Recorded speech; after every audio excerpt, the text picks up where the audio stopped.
Okay, good morning, members.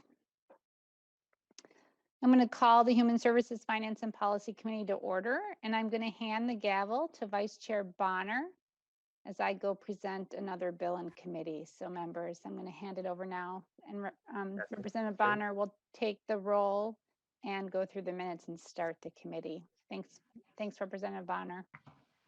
Great. Thank you, Madam Chair. First, if we could start with Ms. Hanson, would you be willing to take the roll? Can you hear me? Oh, wonderful. Yes. I was just having some technical problems. I'm so relieved. Good morning, everyone. Chair Schultz, I just saw Vice Chair Bonner. Present. Lead Albright. Morning, present. Good morning. Representative Bolden. Present. Representative Burkle. Present. Representative Fisher. Fisher, present.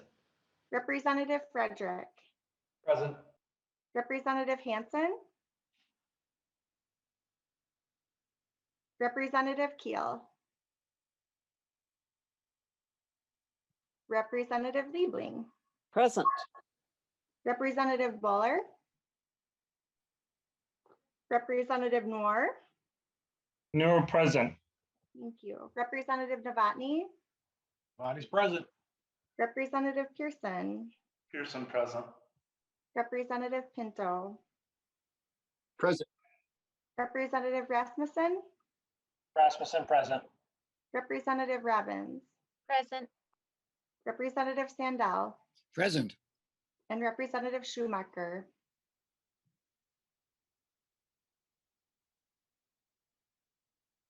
Looks like we're all set, Vice Chair Bonner.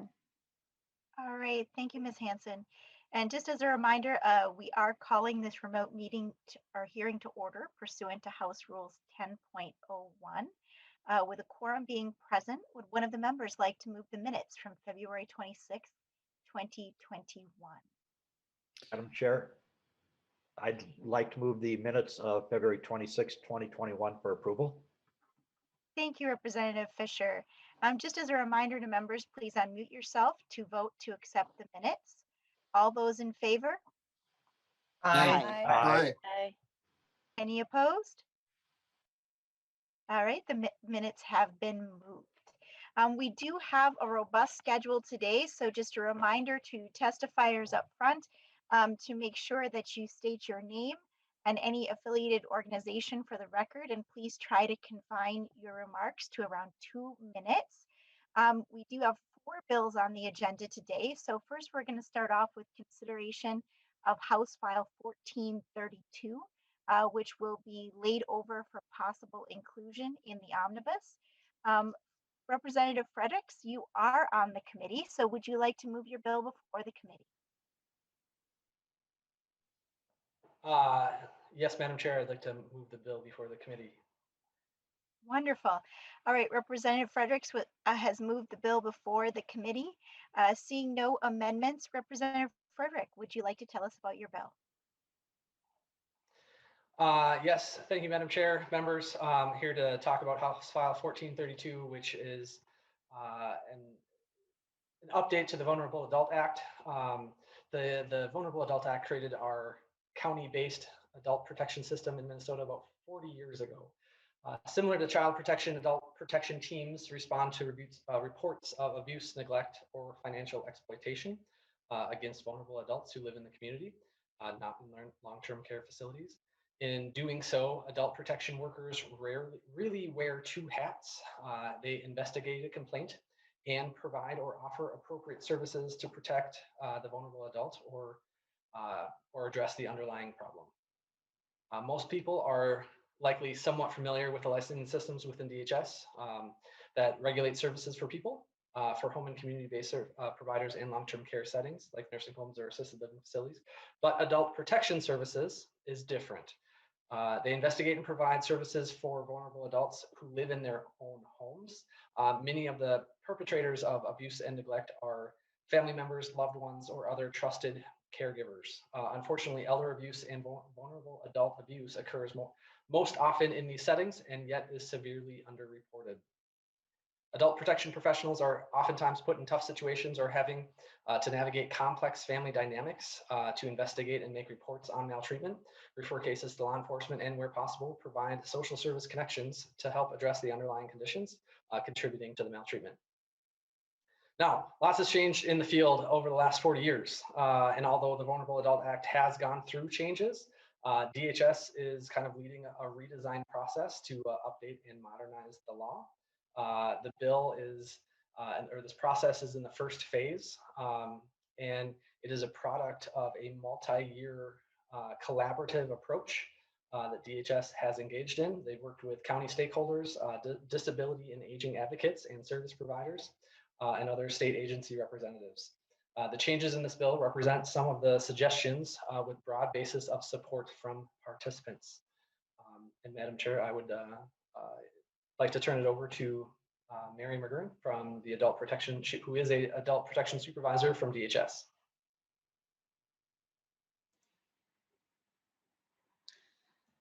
Good morning, Madam Chair and community members. My name is Mary McGurran. I'm Adult Protection Supervisor with the Minnesota Department of Human Services, and I'm going to walk you through this proposal section by section.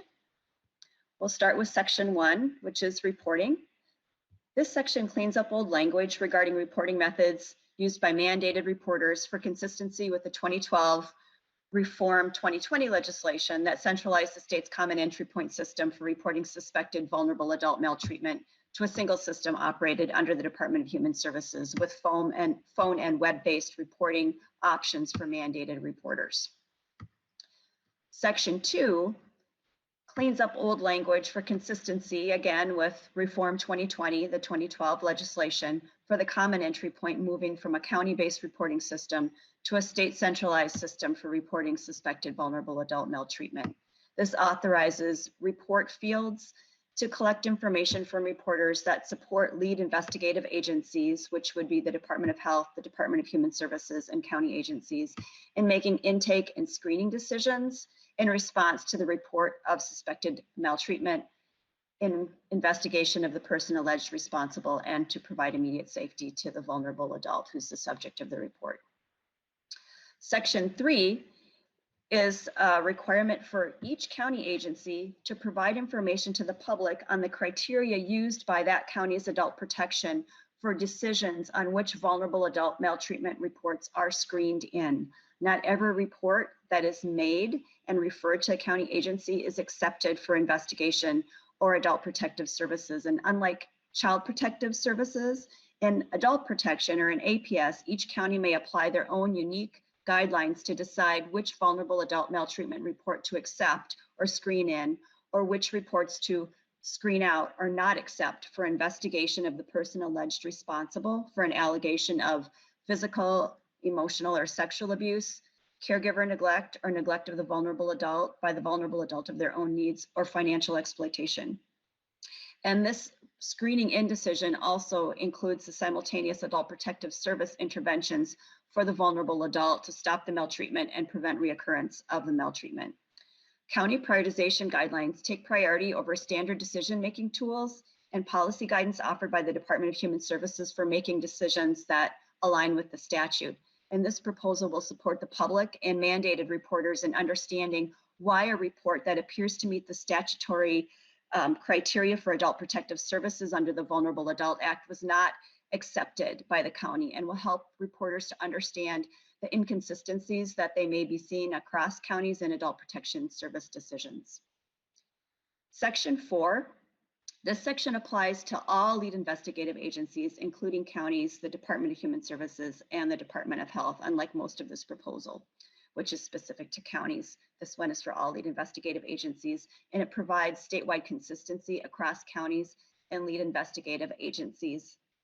It provides authority consistent to that of child protection, and this part is specific to adult protection, for adult protection to gather information during their intake in order to make good decisions on which reports adult protection should screen in and accept for investigation and protective services, and which reports should be screened out. And this supports the safety, dignity, and healing of maltreated, vulnerable adults by allowing adult protection to take in the information necessary.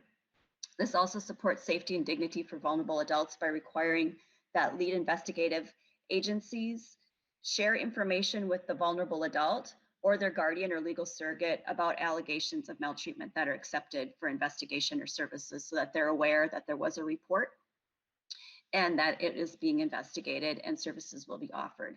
This also promotes trauma-informed practices and protection of the person by requiring all lead investigative agencies provide information to the vulnerable adult or their guardian or surrogate on the investigation guidelines, the evidence standards used for making determinations as to whether or not the allegation occurred or not, and the timeframes for making the investigation decisions on if the maltreatment occurred or not.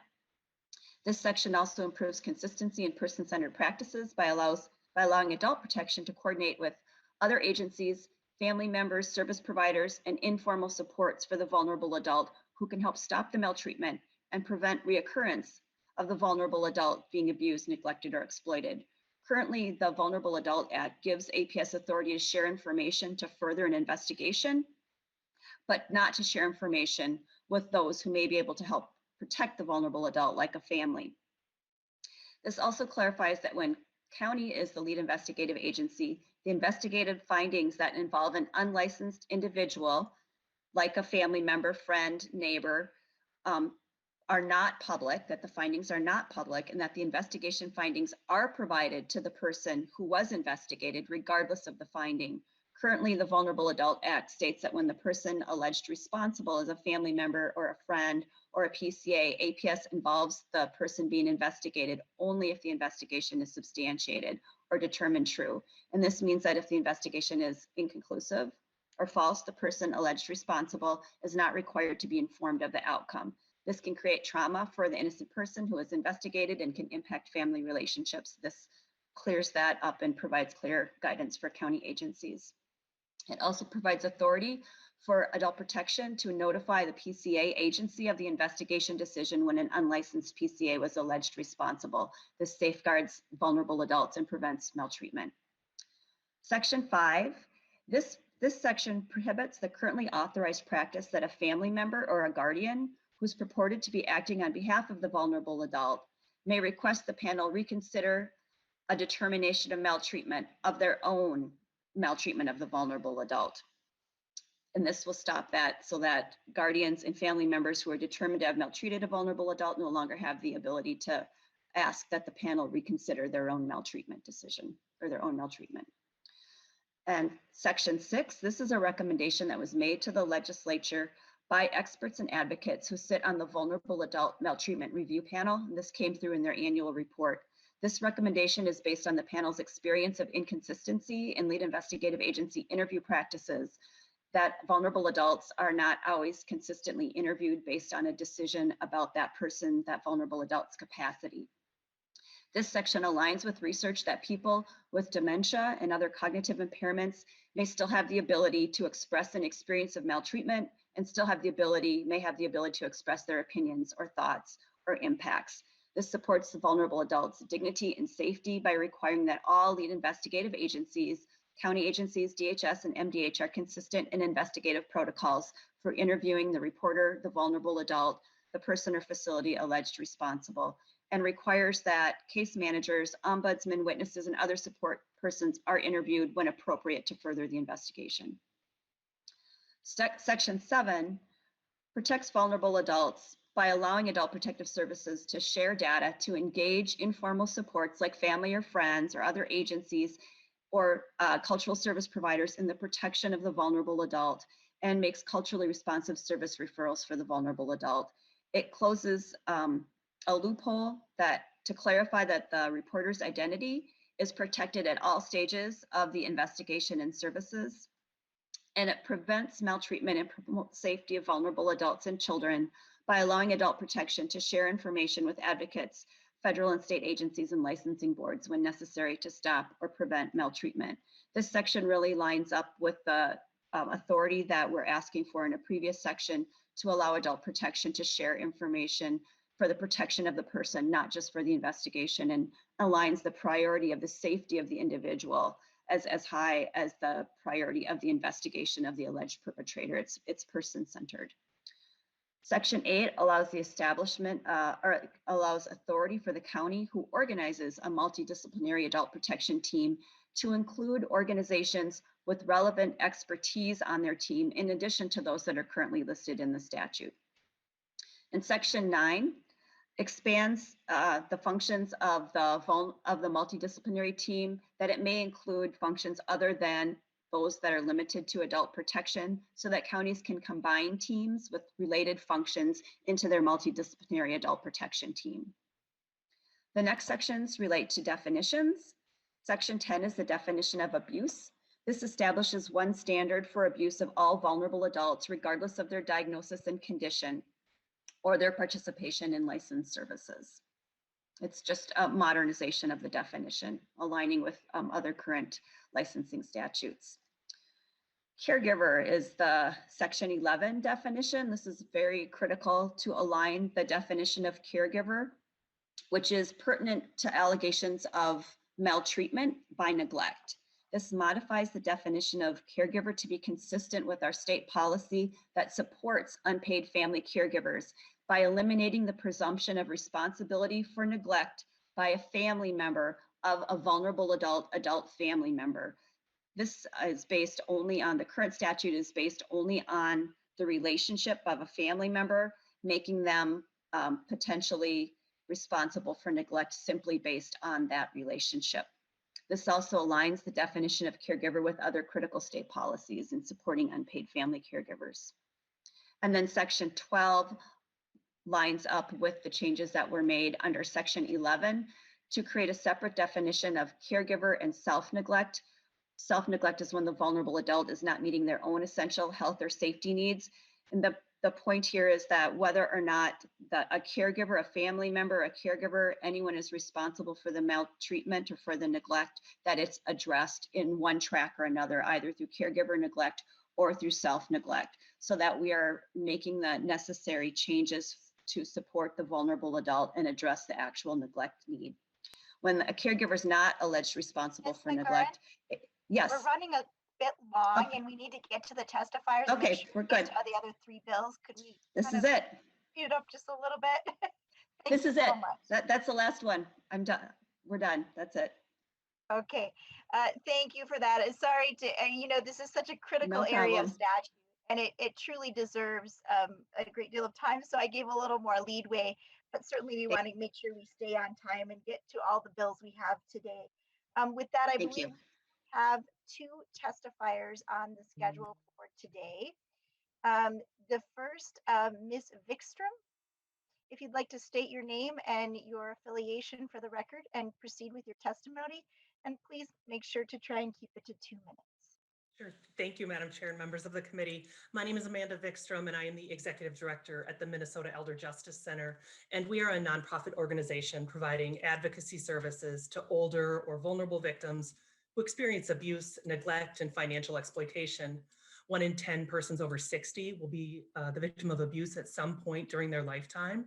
And the risk increases to 1 in 5 anytime the victim has some sort of cognitive impairment. And most of this abuse, as stated earlier, happens outside of a long-term care facility, so in the community. And these are the cases to which APS responds. Many of the issues APS faces are caused by some flaws within the system itself. APS overall is underfunded, and the burden primarily lies with the counties, creating equity discrepancies based on where a victim lives or the abuse occurs. Many people do not understand the adult protection system or find frustration that APS did not investigate a certain case. And so along with this confusion, there can also be differences in approaches between counties. APS workers are often forced to wear 2 very different hats, investigator or social workers. And the investigation hat by nature focuses on the attention on the perpetrator. And this social worker hat is looking at how to resolve the situation for the victim in a victim-centered or person-centered way. And so when the perpetrator is a loved one, does an APS worker have the opportunity to build trust and help the victim? And by doing that, by working to build a case against a perpetrator, does it diminish this by pursuing the case against a loved one? So the situations are complex and take time and really are best served in a multidisciplinary approach. So this APS redesign will address these issues in the years to come, but the bill in front of you represents really some of the most basic changes that can and should occur now, and it will really help improve our entire APS system. So just a couple to point out, the changes starting at line 4.33 will allow the public to understand a county's priorities, really adding that much needed transparency into the system that Ms. McGurran talked about. And then a second one, sections 8 and 9 make changes to our multidisciplinary teams and their approach in counties, and it really clarifies the role and the members of these critical teams. The Minnesota Elder Justice Center wants to emphasize that these changes are really just the beginning, and we really look forward to continuing our work with DHS and all the stakeholders in the years to come. Thank you. Thank you, Ms. Vikstrom. And then I believe we have Ms. Winger on the list for testifying today. If you'd proceed with your testimony. Hi, thank you. I'm Melissa Winger. I'm giving a personal testimony as a parent of a vulnerable young adult. I'm giving this testimony to highlight the fact that people with severe disabilities and cognitive disabilities are not always in one spot. So they're going from their residential facility, they're going home for visits, they're going to their day programs, they're out in the community. And that is something that we strongly support and we encourage. So I do believe that this bill furthers that silo approach to how we are protecting our vulnerable adults. I think that we need to do better at this, and I'm going to give you some examples. And these did occur in a residential facility. However, this could definitely happen in others. And the process that I'm trying to highlight is the screening process. So the screening of what gets investigated is likely to continue to be based on where you are at, whether it is the county, whether it is a residential facility, a day program, depending on your licensing. And it's almost impossible for families like myself who have a loved one to be able to sort this out and figure this out. So my story is about my son who lives in a residential facility, an adult corporate foster home. He is now 25 years old. In 2019, after careful review of the DHS licensing tool that people can look up available to the public, showed this facility had no reports of maltreatment. So I felt very confident in my decision to place my son into this home. And this was due to the fact that I could no longer care for his 24-hour needs at home. So in November of 2019, I received a call from his adult day program about an incident reported by the driver of his transportation. My son has significant medical conditions. He is nonverbal, he is severely cognitively impaired, and he also has severe autism. And the driver was in the van in the driveway when she witnessed a staff person at the home aggressively dragging my son by his upper arm down the driveway, pushed him into the grill of the van, and proceeded to grab him again and push him into the van floor and slam the door shut. The driver immediately attended to my son, who was crying, and showed her his hands.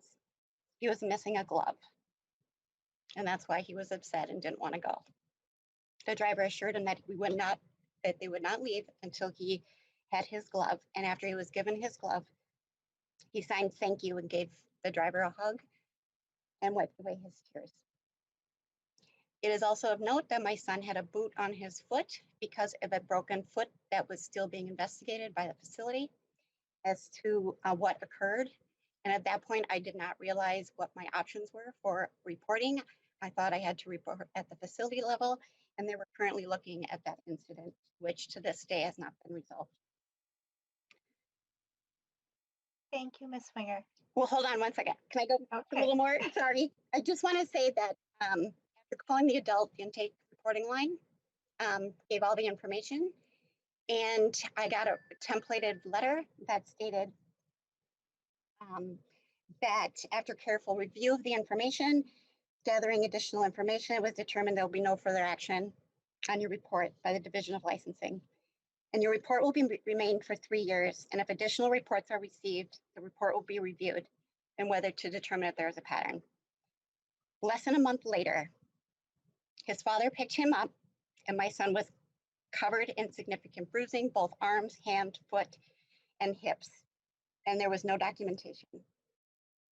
2 days later, I reported that incident on the common entry point central intake line, and I received the same templated email letter 4 days later, saying after review, there will be no further investigation.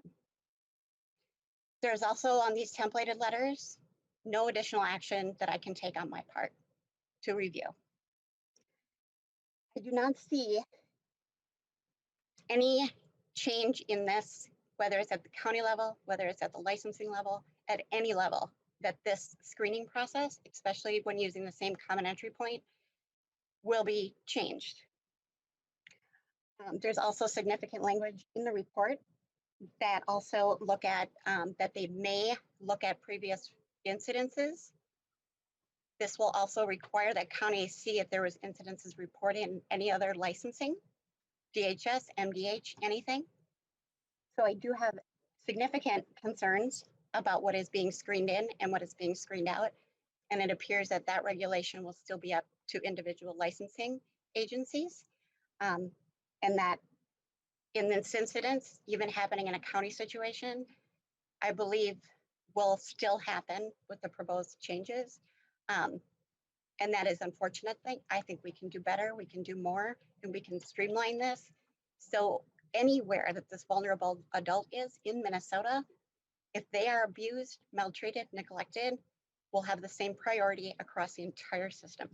Thank you. Thank you, Ms. Winger. I really appreciate your testimony, and I'm sorry that your son was put into that position.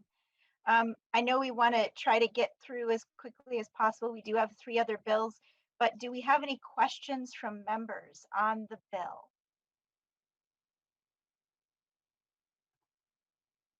Representative Albright. Thank you, Madam Chair. This is more of a parliamentary procedural question for you, but I'm looking at the bill and it's evident to me that there are issues of data practices inherent to this bill. I'm wondering why the motion was to lay it over rather than re-refer it to judiciary. And my apologies, Representative Albright. I was informed after the fact that this actually will be moving on to the Judiciary Committee next. So I had hoped to correct that on the record. Thank you, Madam Chair. Representative Pearson. Thank you, Madam Chair. And just looking at the bill, I'm just curious if there are consequences of costs that our counties are going to actually foresee in the passage of these changes. Ms. McGurran, perhaps?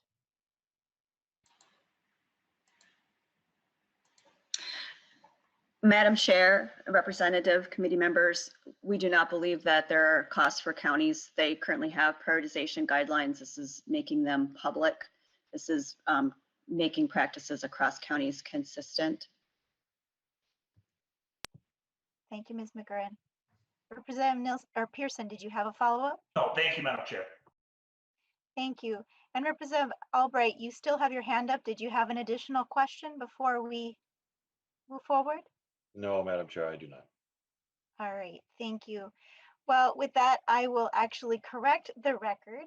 I will move that make a motion to re-refer this House File 1432 to the Judiciary Finance and Policy Committee. All those in favor, please unmute yourself and say aye. Aye. Aye. Aye. Aye. Madam Chair, And I am sorry, Representative Liebling, we need to do a full vote. thank you. I apologize. Ms. Hanson, will you please take the roll? I'd love to. Thank you. Chair Schultz? Aye. Schultz, aye. Vice Chair Bonner? Aye. Bonner, aye. Lead Albright? Aye. Albright, aye. Representative Bolden? Aye. Bolden, aye. Representative Burkle? Aye. Burkle, I. Representative Fisher. Fisher, aye. Fisher, I. Representative Frederick. Aye. Frederick, I. Representative Hansen. Hansen, I. Hansen, I. Representative Keel. Aye. Keel, I. Representative Liebling. Aye. Liebling, I. Mueller, excused. Representative Noor. Aye. Noor, I. Representative Novotny. Novotny, aye. Novotny, I. Representative Pearson. Pearson, I. Pearson, I. Representative Pinto. Aye. Pinto, I. Representative Rasmussen. Rasmussen, aye. Rasmussen, I. Representative Robbins. Aye. Robbins, I. Representative Sandell. Aye. Sandell, I. Representative Schumacher, excused. Vice Chair Bonner, that's 17 ayes and 2 excused.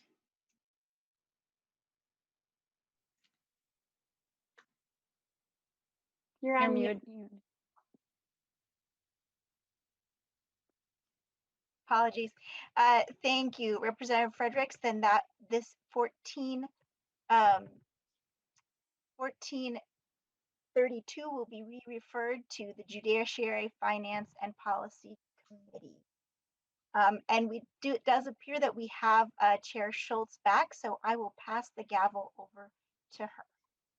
Thank you, Vice Chair Bonner. It looks like we're on track, on time. So thanks for moving it along. So members, the next bill we have on our agenda is House File 1754. Representative Frederick, would you like to move your bill to place it before the committee? So moved, Madam Chair. And is it your intent that House File 1754 be placed on the general register? And if so, would you like to move this bill to be placed on the general register? Yes, please. So Representative Frederick moves that House File 1754 be placed on the general register. Thank you, Representative Frederick. Please tell us about House File 1754. Thank you, Madam Chair. This is a technical bill affecting older adults that provides some important updates and clarifying language, primarily for nursing homes and assisted living facilities. This bill aligns outdated language and statute with current policy and other existing laws. It provides cleanup by repealing unnecessary language. This bill provides clear direction to nursing homes by addressing duplicative, obsolete language, and provides clarification of cost reporting requirements for nursing facilities. Nursing facilities will be more accurate in properly classifying their costs on their annual cost reports. It also removes the duplicative adult foster care rights rule that already exists somewhere else in statute. Currently, the same adult foster care resident rights exist in 2 places. This repeal wasn't intended in 2017 when it moved to 254A. Also, perhaps most importantly, this proposal makes some critical changes related to the implementation to assisted living licensure. For those of you who may not already be aware, Minnesota is actually the last state in the nation to license assisted living facilities. The Minnesota licensure established licensure for assisted living facilities in the first time in 2019. And so this bill makes necessarily conforming changes to the DHS statutes as a result of this change. Licensure set to take effect in August of this year. While most of these changes simply align with DHS statutes with the new assisted living licensure under the new chapter of law, some are very important changes needed to continuity and the ability for the department to conduct consumer surveys in assisted living settings. For example, the definition of a family adult foster care home currently resides in a chapter of statute that will repeal with the implementation of assisted living licensure. So the language in this bill is needed to retain the definition in law once assisted living facilities are licensed beginning in August of this year. Another very important reason has to do with enabling the department's ability to conduct consumer surveys in both assisted living and nursing facilities. Providers need this language in order to legally provide resident and family contact information to DHS for purposes of independently conducting the consumer surveys without the risk of a HIPAA violation. This language is not only needed to comply with the updates in HIPAA, it is also needed to ensure the surveys are administered independently to ensure consumer responses and participation in the surveys remain anonymous. We feel that the consumer surveys of assisted living residents are especially important now, given the effect that the pandemic has had on everyone, but especially our disability and elder populations. At this point, I would turn it over. Thank you, Representative Frederick. It looks like we have Director Val Cook here from DHS. I don't know if she wanted to make any comments. If not, we can open it up for members' questions. Director Cook, would you like to add anything to the testimony? Thank you, Madam Chair. My name is Valerie Cook. I'm the Division Director for Nursing Facility Rates and Policy with the Department of Human Services. I think Representative Frederick covered this well. The only thing I just was going to highlight about is the importance of the language related to the consumer surveys for assisted living on line 6.33. And we just discovered, we've been doing these surveys in nursing homes for 15 years, but we just discovered there have been a couple of updates to the HIPAA law. And as we were rolling out the pilot test on this assisted living, it came to light that providers could be at risk of a HIPAA violation by giving us the contact information. And so we had to do a workaround to keep our pilot test going, but what we did is provide the surveys to the providers that are testing it for us, and they distribute the surveys, which is not a good, valid way to collect consumer data that's evaluating the providers themselves. And so this language is really critical to us to be able to do a valid data collection and ensure that all consumers get to participate in the survey if they choose to. So I just wanted to highlight that. Otherwise, I'm ready for questions. Thank you, Madam Chair. Thank you, Director Cook. And I just want to let members know this isn't the first bill we'll see, the only bill we'll see on assisted living licensure. We're working on other technical language and trying to get agreement from the various advocates. I also want to acknowledge all the work DHS and others are doing to get ready to license assisted living facilities during a pandemic. So thank you for all the work you're doing, Director Cook, and to the rest of your team. I'm not seeing any hands raised. I'll give it another 30 seconds to see if we have any questions from members on this technical bill from DHS. Otherwise, Ms. Hanson, will you please take the roll call vote? So Representative Frederick renews his motion to place 1754 on the general register as recommended. Chair votes aye. Chair Schultz votes aye. Vice Chair Bonner. Aye. Bonner, aye. Lead Albright. Aye. Albright, aye. Representative Bolden. Aye. Bolden, aye. Representative Burkle. Aye. Burkle, aye. Representative Fisher. Fisher, aye. Fisher, aye. Representative Frederick. Aye. Frederick, aye. Representative Hanson. Hanson, aye. Hanson, aye. Representative Keel. Aye. Keel, aye. Representative Liebling. Aye. Liebling, aye. Representative Mueller. Aye. Mueller, aye. One second, let me put.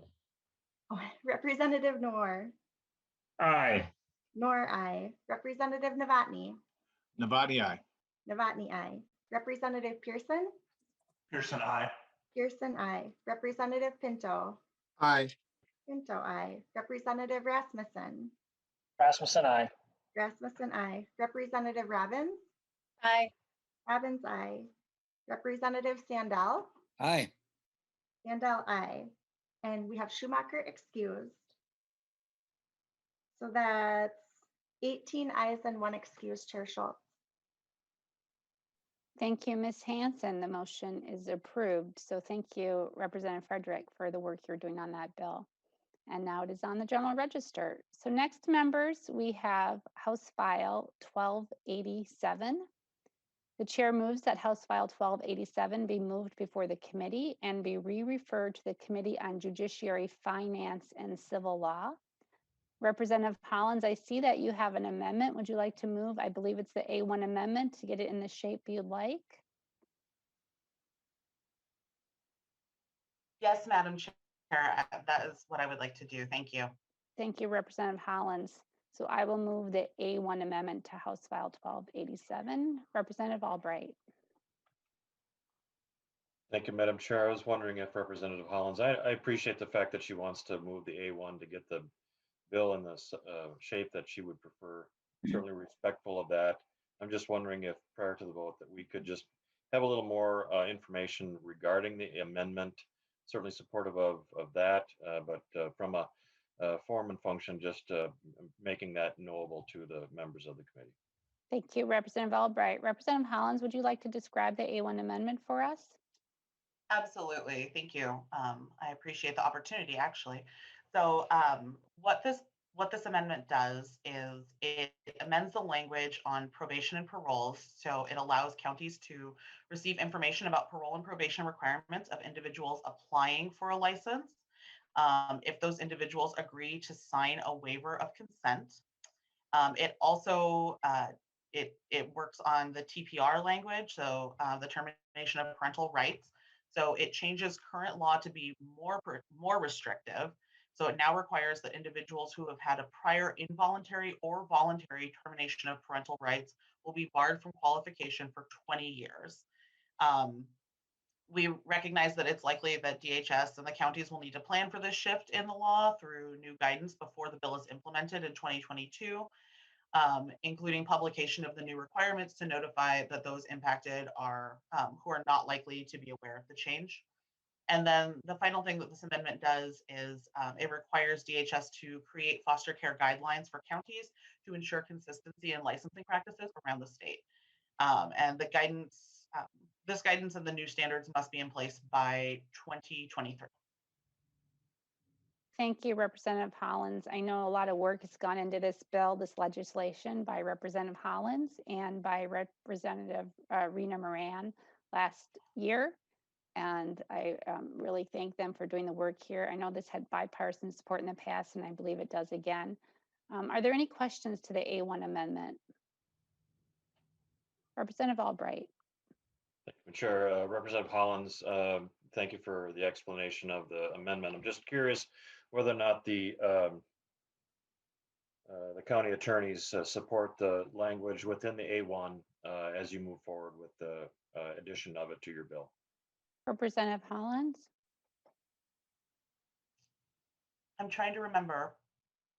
I know we've been in communication with the counties, and I know that there's been a ton of work with stakeholders and trying to find these sorts of common ground where we can move forward on this. My understanding is that they are in agreement with this. It really, what this amendment does was seek to find a balance between two conflicting perspectives and really sort of meet in the middle about them. Representative Albright. Thank you, Madam Chair. Not to belabor the point, but I'm just curious if there is anyone on our Zoom call from the county's attorneys this morning that would confirm that or not. I don't necessarily need that to move it forward. I just wanted to verify that if they were available, that they could weigh in on it. Thank you. I'm not seeing them available, and I'm not seeing letters opposed or supporting of it. Representative Liebling. Yeah, Madam Chair, thank you. And while I appreciate Representative Albright wanting to have an explanation of the amendment, on some bills, and I think this is one of them, it would really help to allow the author to just introduce the bill. And if we could adopt the amendment, I think she could talk about the bill as amended, because it just occurs to me that although some of us are somewhat familiar with it from the past, that anyone watching this would be utterly confused about what we're talking about. So I would just like to suggest, if Representative Albright would be okay, that we adopt the amendment and that the author then be allowed to explain what it's doing. And then these questions about who's in favor and who's opposed would make a lot more sense. Thank you. Representative Albright. Thank you, Madam Chair. And I certainly agree with Representative Liebling's form and function, but because of the significant changes that this would purport, particularly in this subject matter, I think it's important that people are aware of the magnitude and the ramifications of the amendment. Certainly in support of, as Representative Liebling has portrayed, putting the bill in the form in which the author would prefer it. But I do think in some cases, having that understanding of the amendment prior to the vote just gives a better understanding and informational background to all who are listening, as well as for the committee members. I'm not trying to obstruct the process. I'm just trying to help myself and others be more informed about what is included and what is considered, in my vernacular, a fairly large and wide-ranging amendment. So with that, I'll leave my comments and move to adopt the amendment. Okay, Representative Liebling, your hand is up. I'm not sure if you have a follow-up. If not, we're going to take a voice vote because no roll call has been called. So a voice vote on the A1 amendment to House File 1287. Please unmute yourself. All those in favor of adopting the A1, please say aye. Aye. Any opposed? Oh, Okay, the motion passes. To your bill as amended, Representative Hollins. Thank you so much, Madam Chair.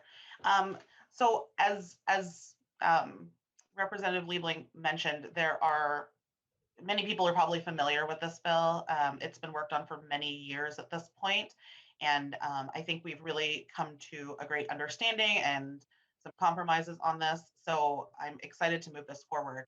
The three main purposes of this bill are to bring Minnesota's foster care licensing standards more in line with our adoption standards, to remove unnecessary barriers that exist in current law for relatives in communities of color seeking foster care licenses, and to ensure the well-being and stability of children.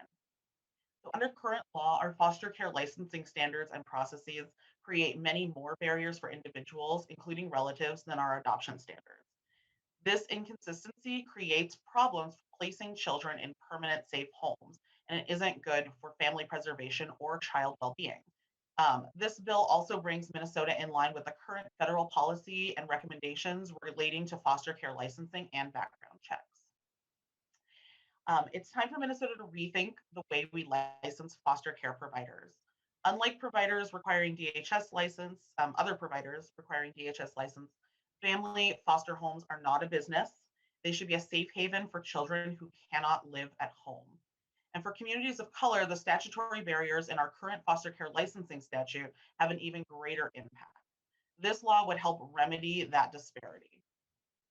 We know that when children can remain with relatives in foster care and stay connected to their families, they have better long-term outcomes, including higher high school graduation rates, decreased risk of mental health disorders, and less overall trauma. This bill is supported by many constituents across a breadth of experience and perspectives, and provides a well thought out negotiated balance to ensure both safety for children, but also a reasonable list of barriers that doesn't exclude many wonderful foster care providers who may have had an imperfect past. Now, with that being said, I have two testifiers here today. Would you like me to introduce them, Madam Chair, or would you like to? I will do that. Thank you, Representative Hollins. So the first testifier we have is Joanna Woolman. Please introduce yourself and your affiliation, and then proceed with your testimony, and welcome to the committee. Thank you, Representative Schultz. My name is Joanna Woolman. I'm the director of the Institute to Transform Child Protection at Mitchell-Hamline School of Law. I'm also a professor there. Happy to be here today to support this bill. This is the third session we are bringing this bill and seeking to modify the way that Minnesota provides foster care licenses to all individuals, including relatives. And I don't have a ton to add beyond what Representative Hollins stated. A couple things I would say with respect to Representative Albright's question, the county attorneys are supportive of this effort and have been very involved in all the negotiations that have gotten us to the point where we've arrived at today. Just to briefly describe what this does, I think Representative Hollins described the policy well. We're really trying to match adoption and foster care standards. We are keenly aware of the racial disparities that exist in Minnesota's child welfare system, and this bill seeks to create opportunities for communities of color, in particular relatives in communities of color, to be licensable so that they can take in their relatives. That is one of the large motivations behind this bill and has been for the last several years. This bill creates a new section in the foster care licensing statute in Minnesota. And I think it's important to recognize that one of the things this bill does is really calls out that foster care licenses should be different and should be treated differently and come to differently than all of the other types of licenses required under the Minnesota Department of Human Services. It recognizes that foster care is not a for-profit business or a business at all, like an in-home daycare, and that the specific concerns related to child safety should be narrow and focused so that we're not excluding individuals who are the best fit for children in any given situation. One of the things this bill does, in addition, is provides more requirements on DHS, sort of a data forward provision, which requires DHS to give more data upfront to counties so that counties have more information and the licensing workers in counties have more specific information when they are making a decision about a foster care license. And one of the other things I would point out, of course, is that there are many checks on the system when people in Minnesota apply for a foster care license, right? The county makes an initial recommendation.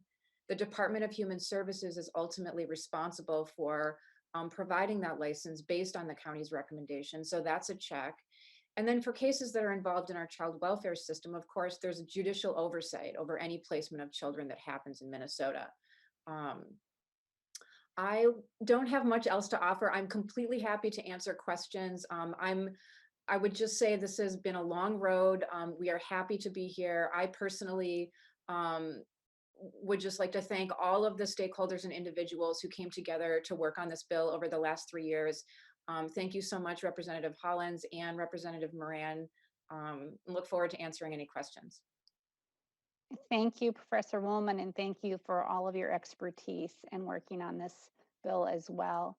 The next testifier I see is Alexis Oberdorfer. Welcome to the committee. Please state your name and affiliation for the record and then proceed with your testimony.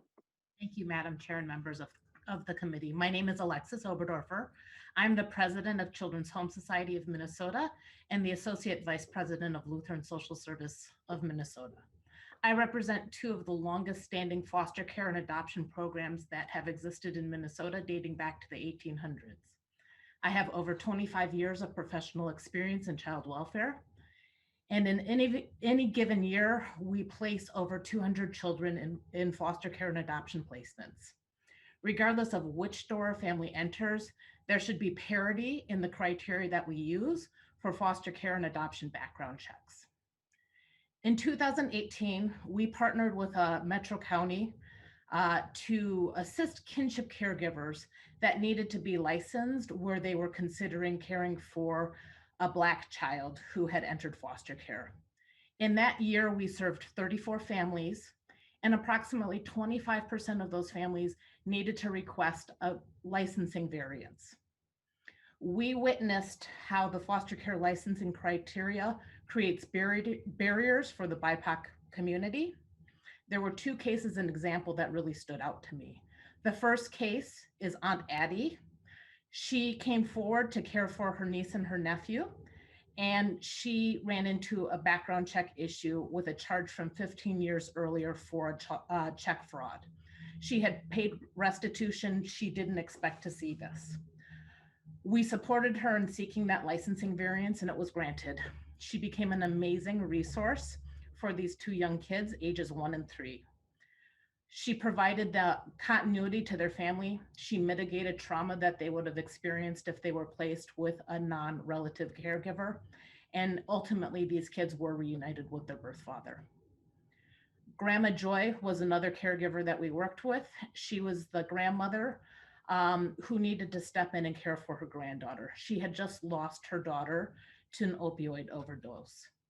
She had experienced a lot of grief and loss in the loss of her daughter, but then endured a series of obstacles to becoming foster care licensed.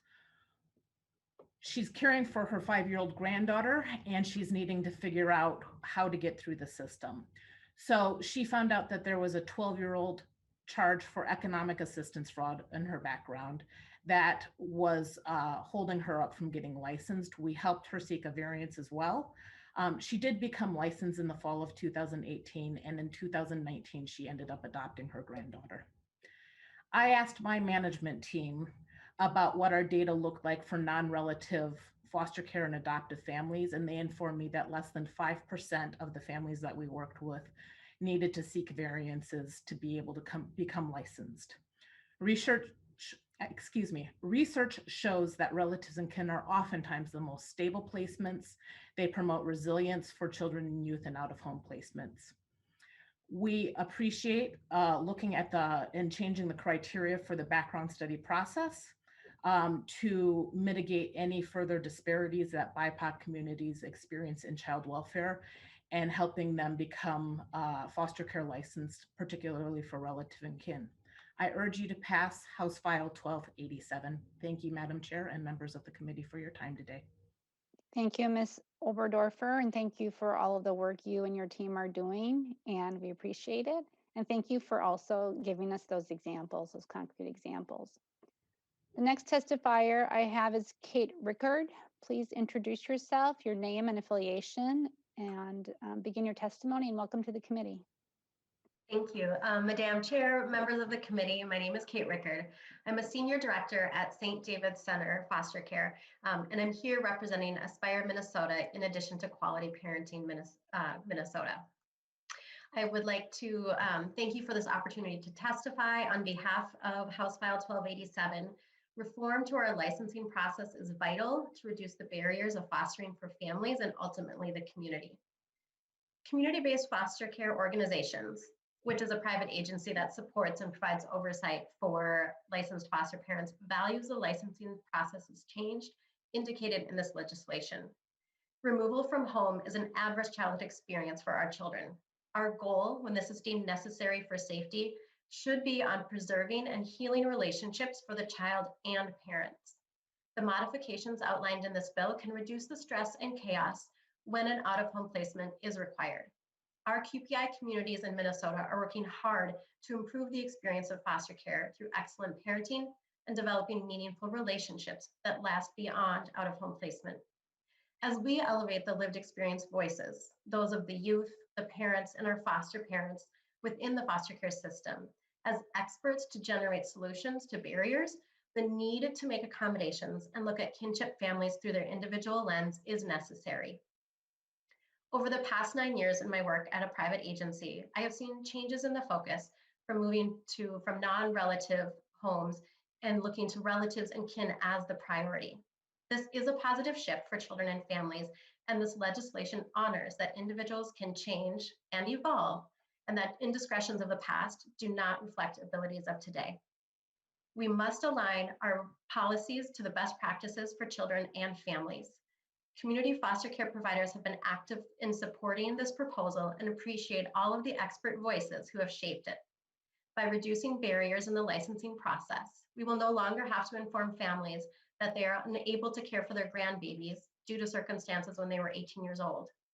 One disqualification that stays in my mind from our organization is when a grandfather's prior theft of checks and a vehicle from his own parents when he was young led to a disqualification. These old charges did not pose a risk of harm to his grandchildren 25 years later. This legislation will make a significant impact to reduce fragmentation that our youth, families, and the community experience due to licensing barriers. We look forward to your support in this bill. Thank you. Thank you, Ms. Rickard. Are there any questions from members?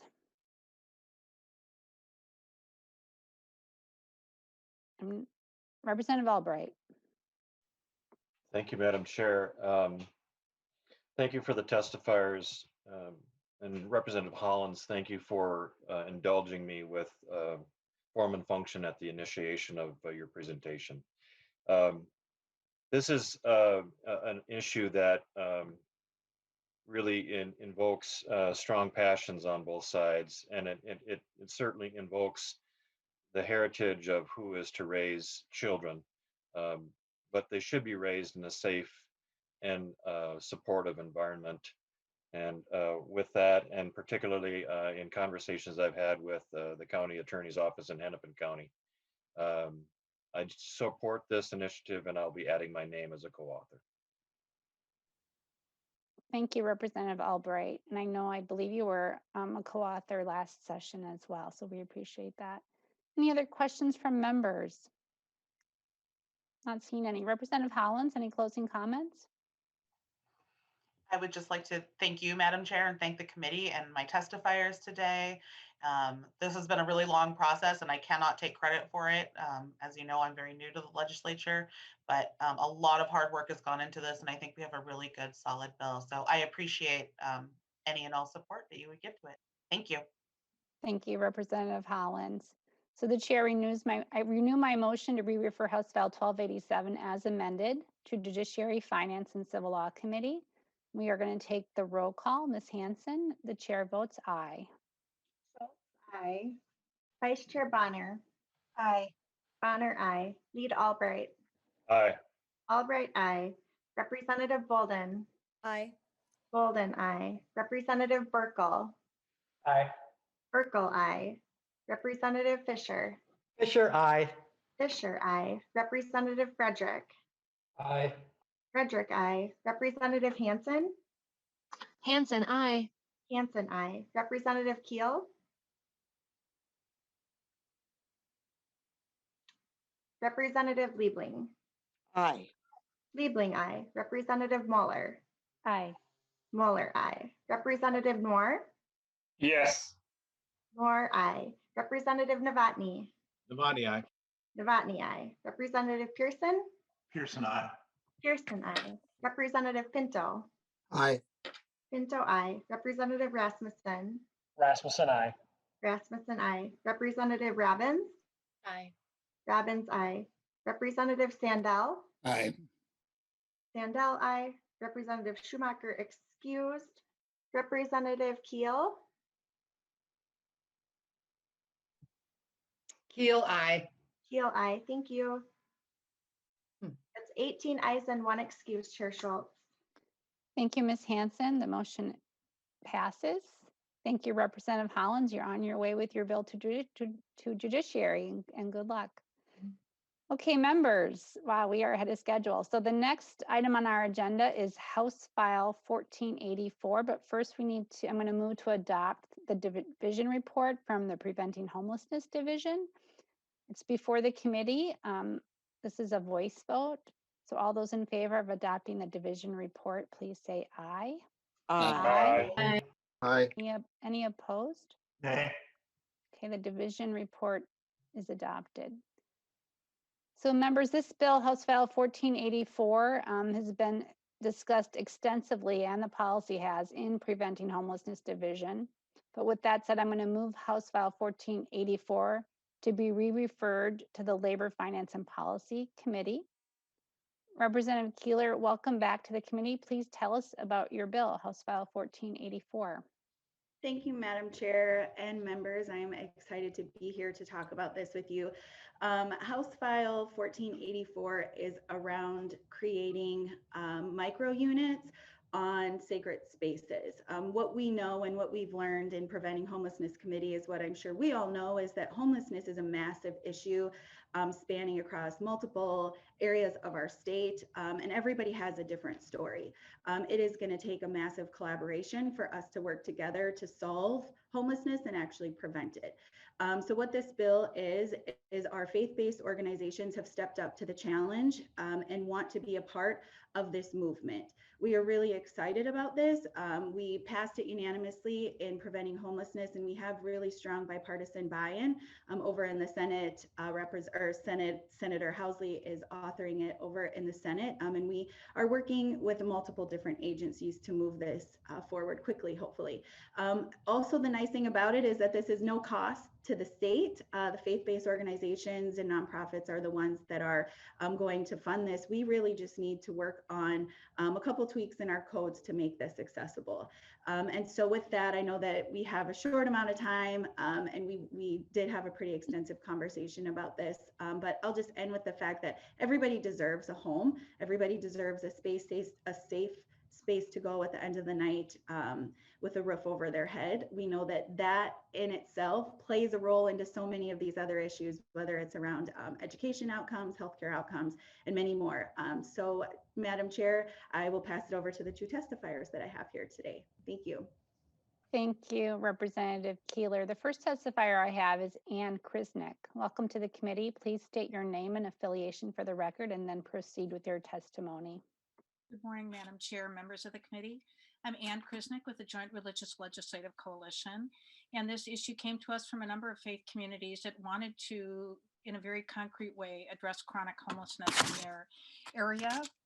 They really liked the model of Community First that is put together by a nonprofit, Settled, which I'll talk about in a moment, but found that there were some limitations in Minnesota law that allowed them to move forward.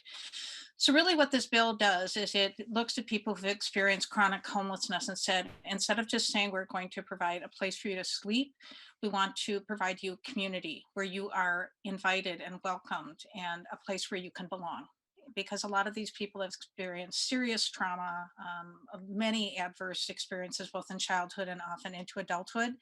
And we want to give them a place where they feel safe and where they can be healed.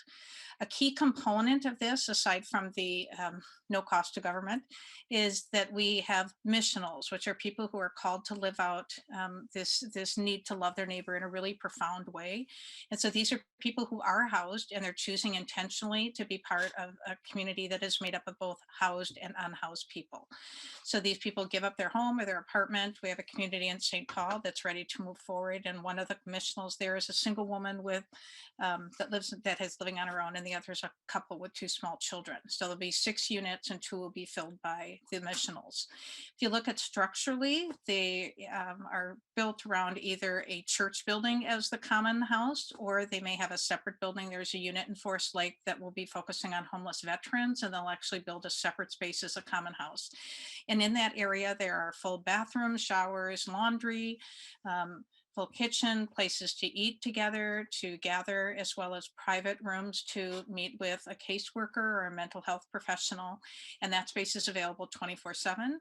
And then just outside of that are the individual micro units, which you see mentioned in the bill. So these are similar to what you think of as a tiny house. So each person staying there has their own dwelling, and they can go in, they can lock the door and be safe. They can bring their pets with them if they want to, but that has a place to sleep, a place to prepare food in the kitchen, to eat, to invite people in for hospitality, as well as a bathroom with either a dry or compostable toilet. And they're built using materials that would be used in residential construction. So we need a change in the law really for 2 reasons. One, the model is based on that not all faith communities can have a settlement on their property, but many of them can contribute something. So for example, the 6 units in St. Paul were all built by 6 separate churches in different cities, all happen to be different denominations. They're built on a trailer and then they're moved to the site and they're permanently anchored there. And they build steps up to them so each person has their front stoop. But under Minnesota law, because they're on wheels, they're considered a recreational vehicle and they cannot be used for permanent housing. We know that many of the people that have experienced chronic homelessness may never be able to move on to a more traditional form of housing. And a big piece of this is being able to say to people, as long as you pay your rent or work it off with meaningful work at the parish, as long as you follow the rules, this can be a permanent home for you. The second is they don't meet the requirements of the state building code. And in large part, that's because of size as well as the compostable toilet right in my unit, even though I have access to a toilet somewhere else. We've been working closely with the League of Minnesota Cities to assure that the bill incorporates, we're using very high materials and high level of workmanship, and make sure that that's incorporated in the bill so that if any other nonprofit were to try to use this, they would also be meeting those standards, as well as addressing some inspection issues with them. And in the hearing below, there's support from the Minnesota Coalition from the Homeless, from MICA, from a significant number of faith communities, from a professor of architecture at the University of Minnesota that heads up the design center there, that really views this as a model, not only with wonderfully safe and dignified housing, but really a model that's replicable and could really show Minnesota being a leader in a way to move forward with this. We have our general contractor available to testify after me to talk about any questions you might have about safety or standards, but I really ask that you approve this House File 1484 and allow these faith communities to move ahead in a way to address this problem that they feel called to do. Thank you. Thank you, Ms. Krisnick. We have Brandon Overholt. Please introduce yourself for the record and begin your testimony. Yeah, good morning, Madam Chair and members of the committee. I'm Brandon Overholt. For the last 5 years, have been a licensed general contractor here in the cities.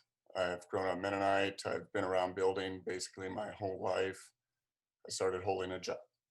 I actually started holding a regular job when I was around 13. So I've been in the trade about 25 years and self-employed for 15 years of that.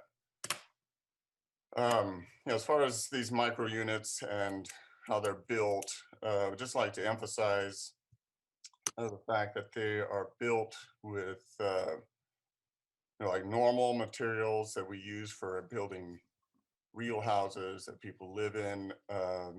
Actually, as far as the energy code goes, we've been holding a higher standard than what Minnesota requires of us, in the sense that we are foaming them all, like spray foaming, instead of using traditional fiberglass insulation, to try and create a more secure envelope as far as saving energy and so on, with an air exchanger in there to provide fresh air for the inhabitants.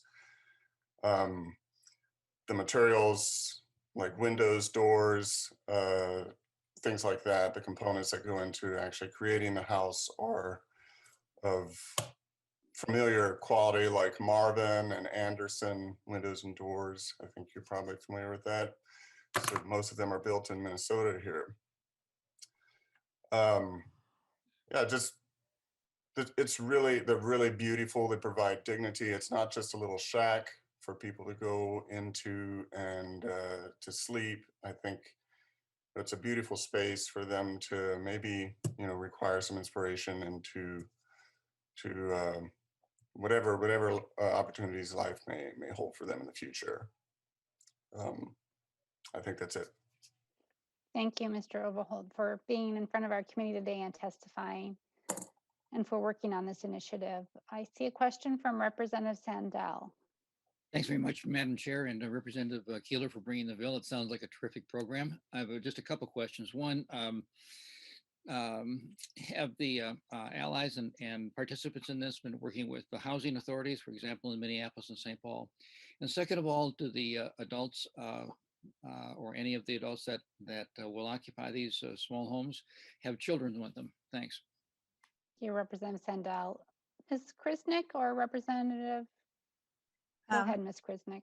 Madam Chair, members of the committee, I'll answer those in two pieces or two parts. We've been working really closely with the city of St. Paul. The parish that is ready to go is on the east side. They currently have a safe parking program for women and women with children who are homeless, where they can stay overnight. And so the city's put this together. They've been working really closely with the city, and the city has responded by saying we can't go farther than this until this becomes lawful. Under the Department of Labor and Industry standards, we can't approve you going forward. So we recognize that we need to work closely with those housing authorities, or in a smaller city, they may not have that, but with the cities, and really view this as a community asset. These are people that are maybe going to the emergency room, prompting police calls. We want to make sure that they have a place to live. So we view us as being allies with the city and want to work closely with them to make sure this works. The question regarding children, no, the only children that would be in the settlement would be those that come with the missionals. So. Thank you, Ms. Krisnick. Representative Sandell, any follow-up? No, thank you, Madam Chair, and appreciate the work everyone's doing on this. Thank you. Thank you. Representative Albright. Thank you, Madam Chair. And I appreciate hearing this. I understand that most of my questions relevant to 1484 probably are germane if I were sitting in labor or in judiciary, civil law. But I hope you'll indulge me for just a couple of questions here. My first question is for Mr. Overholt. I'm giving his name correctly. Wondering if he could just expand, coming from a construction background, I'm just wondering if you could give us some idea in terms of the price per square foot, the imprint, the footprint of it in terms of size. I'm fairly familiar with chapter 1360 and 1361, but I'm just wondering in terms of, my understanding is that some of the reason and rationale for this bill was to alleviate some of the regulatory environment around construction of these facilities. So what are we avoiding by this bill? Madam Chair, may I respond briefly? Sure, Ms. Krisnick? Madam Chair, may I respond briefly? Yes. I just want to put that the big reason we need the bill is that these units would be totally lawful for temporary housing if we simply wanted to house people over the winter and then say you no longer have a place for the summer. So the bill would allow us to use them for permanent housing. And so I just want to be really clear that we recognize that for some of these people, the permanency is really a big piece. And then I'll turn it over to Mr. Overholt to talk specifically. Mr. Overholt? Yes, responding to as price per foot, to the question about price per foot. These are going to be very comparable to what we build new homes for. They vary a little bit between 125 to 150 per foot, just depending on what kind of material as far as siding or interior liner goes into them. Yeah, just those things like that. Thank you, Madam Mr. Chair. Overholt. One Madam more Chair. question, Representative Albright. Then I have Representative Robbins and Representative Rasmussen on the list, and then Sure. we needed to go to a vote. So one more question, Representative Albright, please proceed. Thank you, Madam Chair. I'll choose it as efficiently as I can. This question would actually be for Ms. Kosnick. I note in your definition for sacred settlement that it includes establishing permanent housing for not only homeless persons, very low income persons, but also staff and volunteers. I'm particularly curious why you include staff and volunteers if the predicate for this initiative is to house those that have no home or housing.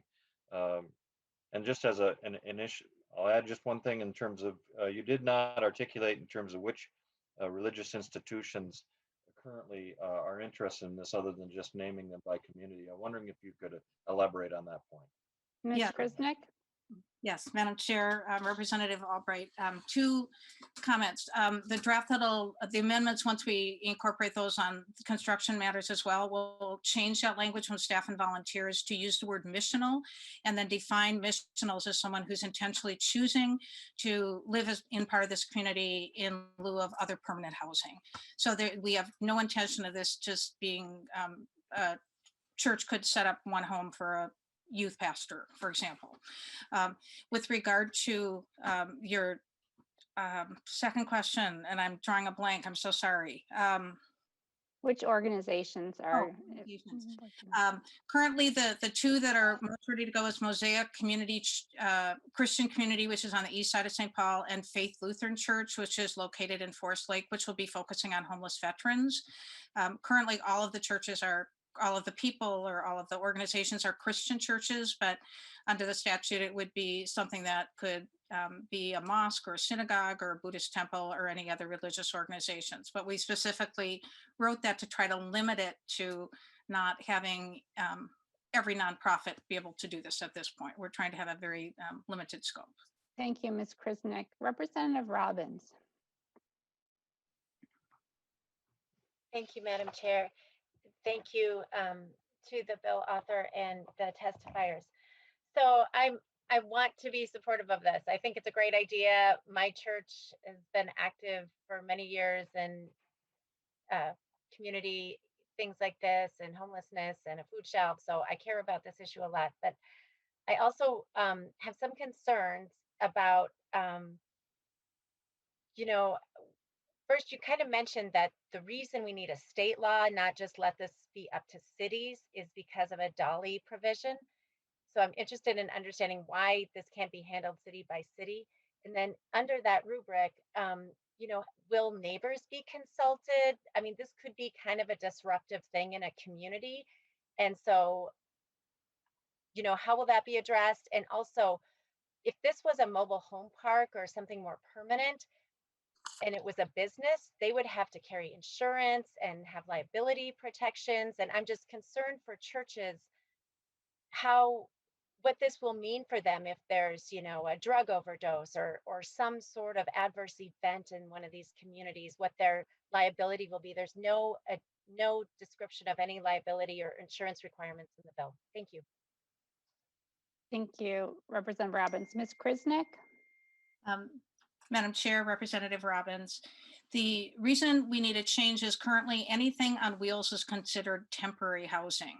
It's considered a recreational vehicle and it's lawful to use those for permanent housing. And this is a recognition that some of the people that we'd be dealing with will not be able to move into what you would typically think of as, you know, they might not be able to move into an apartment or something else. Or in disability, they have mental health issues. And so we want to recognize right up front that we're dealing with people that this would be their permanent housing. And so that's why we need the change. Regarding the neighbor piece, I think that this speaks to both of the other pieces. If you look at the last two lines of the bill, they talk about a conditional use permit with the city. And we've been talking with the League of Minnesota Cities about maybe building out that language a little bit more about what would need to be included. But those would have things, for example, about quiet hours, or if the city wants a fence built around this, or whatever we might want to do in order to make that work. We want to be considered a community asset. And so we'll be working very closely with cities in the neighborhood in order to build support and see how we work best going forward. In terms of liability, the church actually will have a lease with each of the people staying in the dwellings, both those who've experienced chronic homelessness and the missionals will pay rent and have a lease with the church. So they are in essence becoming landlords for those individuals with the right to evict and having obligations, but they are not in structuring this in such a way, or the model is not structured that they are the service provider. Most of these people will continue receiving services from the county as they're eligible for now. So the church's liability insurance would be responsible for anything that happens on their site. And I just want to make sure to point out, people sometimes have concerns about what kind of people will be staying there. And I just want to remind you that the churches will be carefully screening people, because the people that are living there are part of their church or synagogue or mosque community. They're going to be having their parishioners, adults through children in that space over the course of every week. And so there are a number of people that wouldn't be appropriate for this model, but they'll be very carefully screened to make sure that they're a good fit for this. Thank you, Ms. Krisnick. Representative Robbins, follow up. Thank you, Madam Chair. One quick follow-up. So until you said that, which I really appreciate, I didn't understand that there would be rent paid and that the church would become a landlord. And I just got out of judiciary sitting in a very long hearing over all the ins and outs of tenant rights and eviction notices. And I mean, it is incredibly complicated, and there's a lot of changes coming on the eviction side and like regulating temperature and landlord responsibilities. My concern, even though I really support the heart of this, is that this is biting off a lot for a church, especially if they will become actual landlords. So I would just encourage more of that to be spelled out in the bill, or maybe in the city regulations or wherever that's appropriate. But those pieces and the effect on the congregation that has this great intention is of concern to me. Thank you. Thank you, Representative Robbins. I'll just say that I'm really appreciative of the religious organizations that are taking this on and that responsibility, and it's their choice if they want to go forward. But I'm excited about the possibility of moving people from unsheltered to sheltered, and I think we can also hopefully support that. Representative Rasmussen. Thank you, Madam Chair. I just wanted to thank Representative Keeler for her work on this important bill, and also thank the communities of faith who are called to serve in this way. I think it's really inspiring to see communities and to hear about their willingness to go out and serve their neighbors in this way. The only thing I wanted to say, Madam Chair, is just would encourage us to collectively continue looking at creative solutions like this in our building code to improve the housing situation outside of just government expenditure. I know Representative Keeler underscored that in her remarks, and I think that's just an avenue that we should continue thoughtfully looking at our building code and restrictions to see if there's other opportunities to improve housing solutions for these individuals. So I look forward to supporting the bill today, and thank Representative Keeler again for her work. Thank you, Representative Rasmussen. Thank you, members, for all the great questions. Representative Keeler, do you have any closing comments before we go to a voice vote or a roll call vote? Thank you, Madam Chair and members, for hearing us today.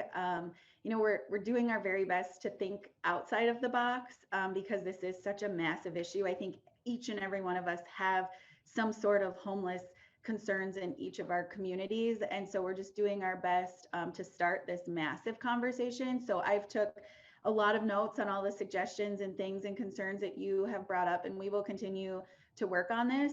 Again, I think that this is a human issue. This has nothing to do, with different aspects of it. So when we can come together and work collectively for our next generations, this is going to be huge. I appreciate your support. Thank you. Thank you, Representative Keeler, and thank you to our testifiers for being with us today to explain the bill. Members, I'm gonna renew my motion to re-refer House File 1484 to Labor, Finance, and Policy. So Ms. Hanson, can you please take the roll? Chair votes aye. Schultz, aye. Vice Chair Bonner. Aye. Bonner, aye. Lead Albright.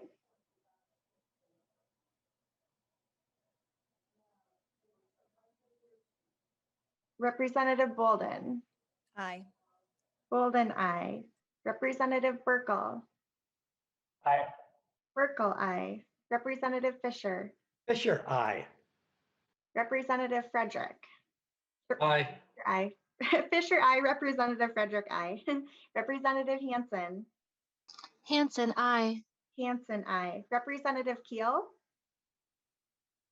Keel, aye. Keel, aye. Representative Liebling. Aye. Liebling, aye. Representative Mueller. Aye. Mueller, aye. Representative Noor. Nor I. Noor, aye. Representative Novotny.